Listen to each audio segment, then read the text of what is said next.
موطا امام مالک میں ہے کہ بے شک رسول اللہ صلی اللہ علیہ وآلہ وسلم کو گزشتہ امتوں کی عمریں دکھائی گئیں جتنا اللہ تبارک و تعالی کو منظور تھا، تو آپ صلی اللہ علیہ وآلہ وسلم نے اپنی امت کی عمروں کو ان کے مقابلے میں کم سمجھا اور یہ خیال کیا کہ اتنی سی عمر میں ان کے برابر عمل نہ کر سکیں گے۔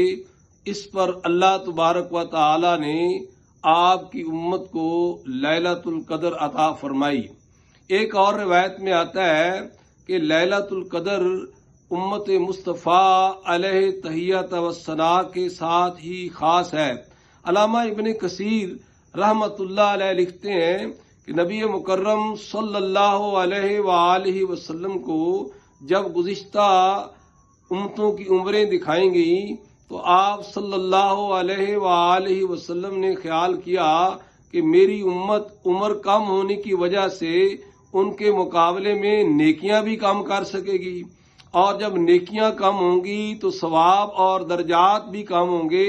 اس پر اللہ تبارک و تعالی نے آپ کی امت کو لیلۃ القدر عطا فرمائی جو 1000 مہینوں سے بہتر ہے۔ اب 1000 مہینوں کے 83 سال اور 4 مہینے بنتے ہیں۔ اگر دن اور رات کا حساب لگایا جائے تو 30,000 دن اور 30,000 راتیں بنتی ہیں۔